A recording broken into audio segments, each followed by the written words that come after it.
Good morning student, आपका BEd third year class में welcome है।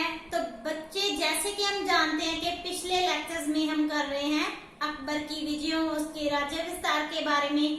तो कल तक हमने जो किया था वो था उसकी उत्तर भारत की विजयों के बारे में। तो उसने क्या किया था, लास्ट जो विजय प्राप्त की थी वो थी काबुल और कंधार की विजय। तो उसने 1595-96 में प्राप्त कर ली थी। इस तरह उसने 1595 तक समस्त उत्तरीय भारत, जिसमें काबुल और कंधार से लेकर समस्त उत्तरीय भारत पर अकबर ने अपना अधिकार कर लिया था। परंतु अब भी उसकी जो राज्य विस्तार की अभिलाषा थी वो कम नहीं हुई थी।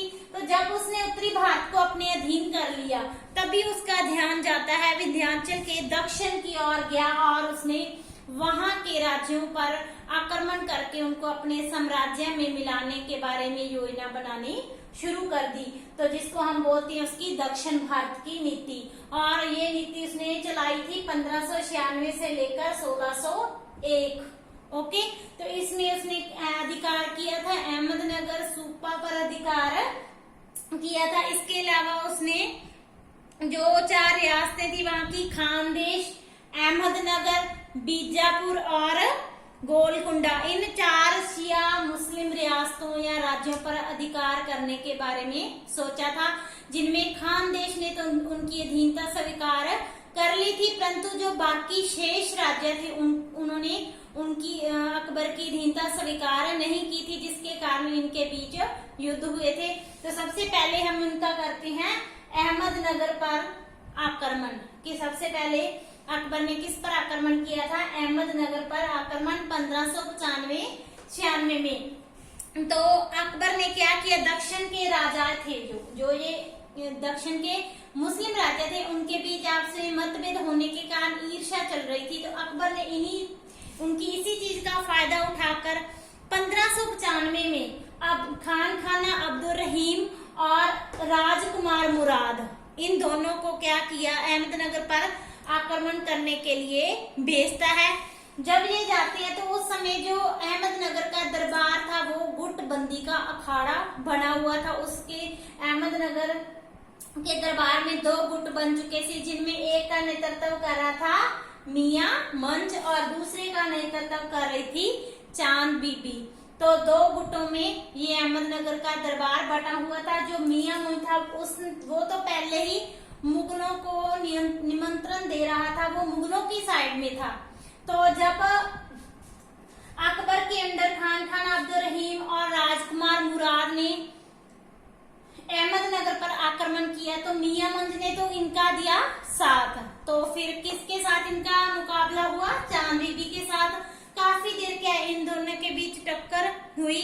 तो इन्होंने, जो मुगल सेना थी, उन्होंने अहमदनगर के दुर्ग को घेरा डाल लेते हैं। चांद बीबी डटकर इनका सामना करती है, परंतु कोई अभी तक निर्णय नहीं हो पाता, मुकाबला जारी रहता है। तो क्या होता है, दोनों के बीच 1596 में चांद बीबी और मुगलों के बीच 1596 में एक संधि या समझौता हो जाता है। और इस समझौते के अंदर मुगलों ने क्या किया, जो बहादुर निजाम था, जो चांद बीबी के साथ था बहादुर निजाम, उसको वो क्या करते हैं, अहमदनगर का शासक मान लेते हैं और चांद बीबी मुगलों को बरार का इलाका देना स्वीकार कर लेती है। क्लियर? कि कब संधि हुई थी? 1596 में, जिसमें मुगलों ने निजाम शाह को अहमदनगर का शासक मान लिया और बदले में चांद बीबी ने उनको कौन सा इलाका दे दिया? बरार का इलाका। ओके, अभी उन्होंने अहमदनगर पर सिर्फ अटैक किया था, परंतु अकबर का वहां अधिकार नहीं हुआ। नेक्स्ट पॉइंट आता है सूपा का युद्ध। जब चांद बीबी ने बरार का इलाका मुगलों को दे दिया, तो जो उसके दरबारी थे उनको ये चीज पसंद नहीं थी, वो बरार को मुगलों से छीनना चाहते थे। तो उन्होंने क्या किया, 50,000 की एक मुगलों के खिलाफ सेना तैयार कर ली, ताकि वो कौन सा इलाका वापस ले सके, बरार का इलाका वापस ले सके।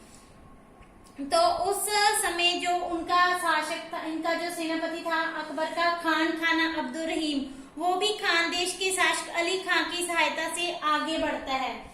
कि जब सूपा का युद्ध होता है तो अब्दुल रहीम की सहायता कौन कर रहा होता है?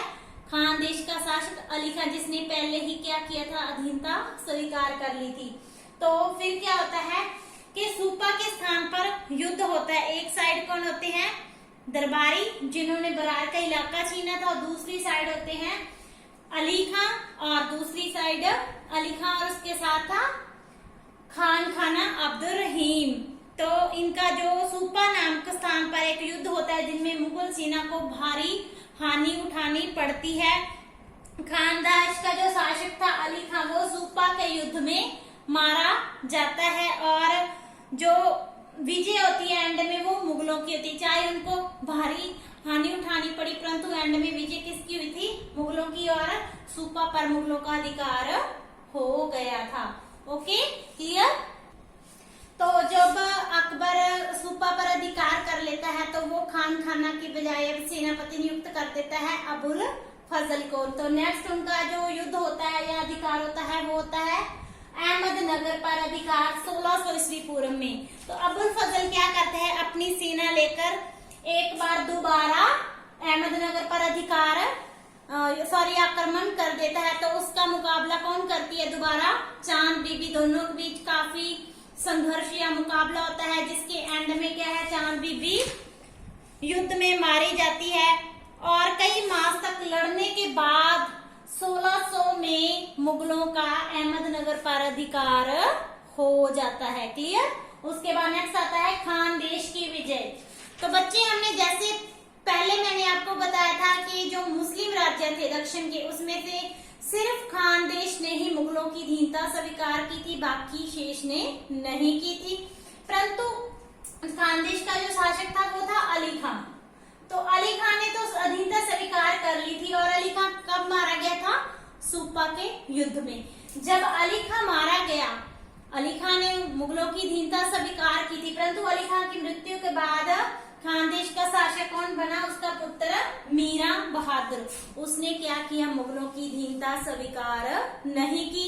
तो जब अकबर को इसके बारे में पता चलता है कि मीरा बहादुर ने उनकी अधीनता स्वीकार नहीं की, तो वो उनके विरुद्ध आक्रमण कर देता है खानदेश पर।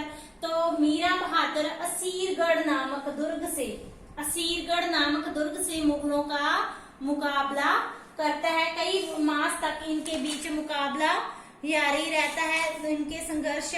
तो और कई मास के घेरे के पश्चात मुगल इस पर अधिकार करने में असफल रहते हैं, कि मतलब मीरा बहादुर पर अधिकार करने में अकबर असफल रहता है। फिर अकबर क्या करता है, धोखे और रिश्वत से काम लेता है, और जिस दुर्ग में वो सामना कर रहा था उस दुर्ग के द्वार खुलवा लेता है। तो इस तरह जनवरी 1601 में वो खानदेश पर अधिकार कर लेता है। क्लियर।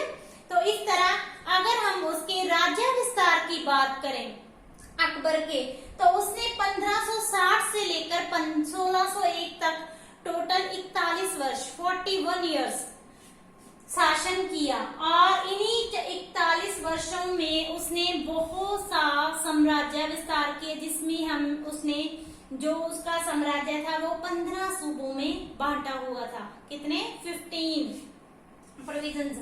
तो उसका जो राज्य विस्तार था वो उत्तर में कश्मीर से लेकर दक्षिण में गोदावरी नदी, और पूर्व में बंगाल से लेकर पश्चिम में काबुल कुंधार तक फैला हुआ था। तो इतना बड़ा साम्राज्य विस्तार अकबर ने किया था। अगर हम उनकी मृत्यु की बात करते हैं, तो जनवरी 1601 में उसने अपनी विजय प्राप्त करता है। उसके बाद 4 वर्ष बाद 25 अक्टूबर 1605 में अकबर की मृत्यु हो जाती है।